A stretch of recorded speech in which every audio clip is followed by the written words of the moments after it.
भी फिजिक्सिफाइड। आज class 11th का बहुत ही इंटरेस्टिंग सेशन है। हम लोग वेक्टर्स की बात करेंगे यार। देखो भैया, दो टूल हैं यार, दो हथियार हैं फिजिक्स के। एक है कैलकुलस और दूसरा है वेक्टर।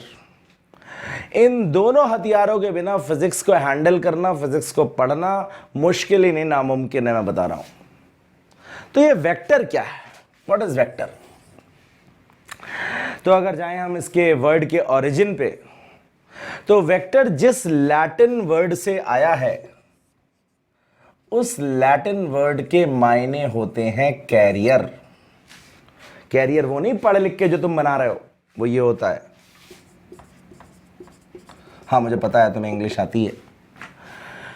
तो वेक्टर जिस लैटिन वर्ड से बना है उसका मतलब क्या है? उसका मतलब है कैरियर। कैरियर मतलब ले जाने वाला। बेसिकली बायोलॉजी में भी कहीं पर आता है, वायरस के केस में, कंप्यूटर में भी आता है, प्रोग्राम में जो वायरस का पोर्ट होता है एक प्रोग्राम से दूसरे प्रोग्राम में। तो वेक्टर का मतलब है कैरियर, ले जाने वाला।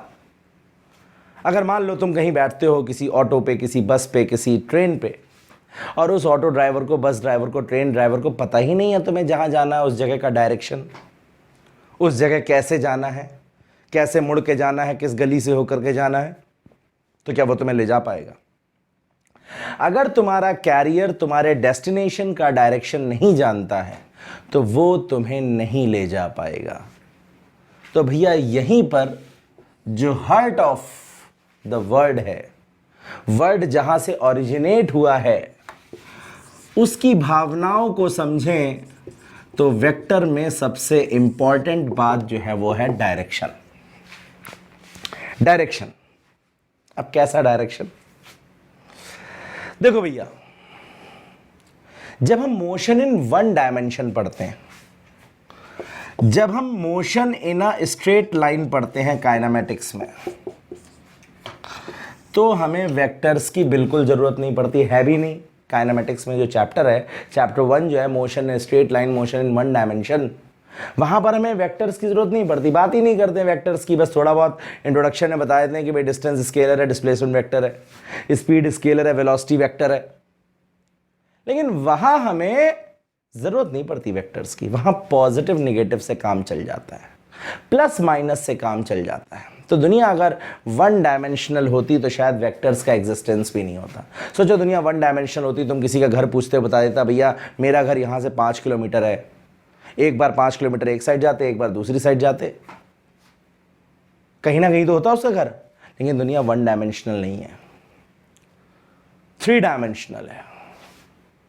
और 3 डायमेंशनल है तो भैया 3 डायमेंशंस की अगर हम बात करते हैं कन्वीनियंस के लिए मैथमेटिक्स में, फिजिक्स में, तो 3 प्लस माइनस हो जाएंगे, 3 पेयर हो जाएंगे प्लस माइनस के, तो बड़ा कंफ्यूजन होगा।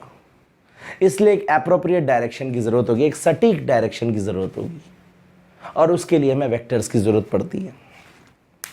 और सुनो, वेक्टर्स की जरूरत क्यों पड़ती है? मान लो भैया तुम 2 केजी आलू लाए, 2 केजी आलू तुम्हारा दोस्त लाए, दोनों को मिला दिए। क्या 2 केजी आलू तुम्हारे और तुम्हारे दोस्त के मिल करके कितने होंगे? हमेशा 4 केजी होंगे कि नहीं होंगे? बोलो, क्या कोई कंडीशन ऐसी हो सकती है कि 2 KG potato of yours and 2 KG potato of your friend, क्या कभी वो 0 हो सकते हैं? नहीं हो सकते सर, बिल्कुल नहीं हो सकते। और सुनो, लेकिन ये मार्कर है, इस पे तुमने 2 न्यूटन इधर फोर्स लगाया, चलो किधर लगाया नहीं बताते हैं। इस मार्कर पे तुमने 2 न्यूटन फोर्स लगाया, तुम्हारे दोस्त ने भी 2 न्यूटन फोर्स लगाया। क्या वो 2 न्यूटन फोर्स जो है 0 और 4 न्यूटन के बीच में कुछ भी हो सकता है? उसका रिजल्टेंट, उसका असर। अगर तुम और तुम्हारा दोस्त इस मार्कर पे 2-2 न्यूटन का फोर्स लगाते हो, तो उन दोनों फोर्सेस का असर जो होगा, जो रिजल्टेंट होगा, वो 0 और 4 के बीच में कुछ भी हो सकता है। And for that you need to go into the details of the direction of the force. मतलब अगर अपोजिट डायरेक्शन में खींचा है, लगाया है फोर्स, तो जो रिजल्टेंट इंपैक्ट होगा वो 0 न्यूटन होगा। अगर सेम डायरेक्शन में लगाया है तो 4 न्यूटन होगा, और इसके अलावा किसी डायरेक्शन में लगवाया है तो वो 0 से 4 के बीच में कुछ भी हो सकता है। भैया बात समझ में आ रही है कि नहीं आ रही है? हाँ ना बोलो। तो वेक्टर क्वांटिटीज क्या होती हैं भैया?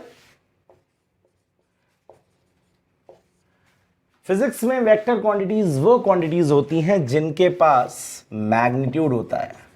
अब मैग्नीट्यूड तो सबके पास होगा यार, स्केलर के पास भी होगा।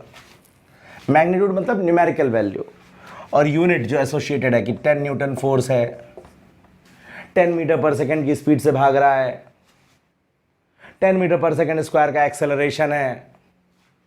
तो ये जो मैग्नीट्यूड है न्यूमेरिकल वैल्यू। डायरेक्शन होगा,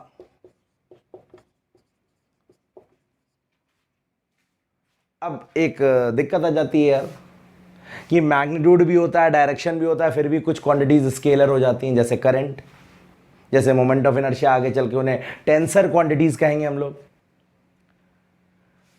तो भैया एक और चीज जोड़ी गई यार इस कॉन्सेप्ट को एक्सप्लेन करने के लिए कि जैसे 2 kg और 2 kg को जोड़ के तो हमेशा 4 kg आता है, लेकिन वेक्टर 2 और वेक्टर 2 को जोड़ेंगे तो 0 भी आ सकता है, 4 भी आ सकता है, और 0 और 4 के बीच में भी कोई वैल्यू आ सकती है, which will totally depend on the direction of these two forces of 2 Newton। मतलब इनके ऑपरेशन के लिए एलजेब्रा तो फेल हो गई भाई, क्योंकि 2 न्यूटन फोर्स एक आदमी लगा रहा है, 2 न्यूटन फोर्स दूसरा आदमी लगा रहा है, कंबाइंड इफेक्ट जो है दोनों का कभी 0 न्यूटन हो रहा है, कभी 4 न्यूटन हो रहा है। मतलब कभी माइनस हो जा रहा है, कभी प्लस हो जा रहा है, कभी कुछ और हो जा रहा है। मतलब एक अलग ही दुनिया में जाना पड़ेगा, एक अलग ही रूल बनाना पड़ेगा इनके ऑपरेशन के लिए, जिसे कहेंगे वेक्टर रूल, जिसे कहेंगे वेक्टर लॉज। 12th में पूरी एल्जेब्रा है, वेक्टर एल्जेब्रा पढ़ोगे तुम मैथमेटिक्स में। देखो कैलकुलस भी तुम्हें पहले पढ़ाई और वेक्टर एल्जेब्रा भी पहले पढ़ा रहे हैं, वेक्टर्स भी पहले पढ़ा रहे हैं।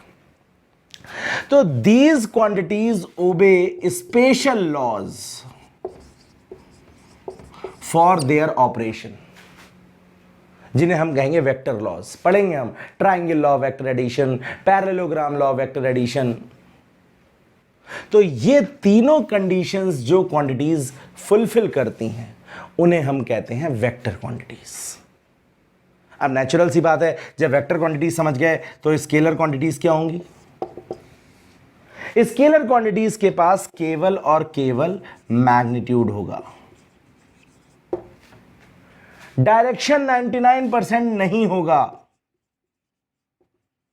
1-2 एक्सेप्शंस को छोड़ करके। और ये ऑर्डिनरी एल्जेब्रा के, ऑर्डिनरी मैथमेटिक्स के लॉस से इनका ऑपरेशन हो जाएगा। ऑपरेशन से मतलब भैया इनका एडिशन, सब्ट्रैक्शन, ये सब जो है ऑर्डिनरी लॉस से हो जाएगा, एल्जेब्रा के लॉस से, मैथमेटिक्स के लॉस से।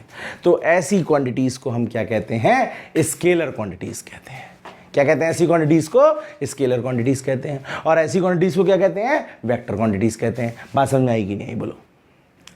तो उम्मीद है क्लास 11th की सीरीज़ को भी हम धीरे धीरे आगे बढ़ाते रहेंगे।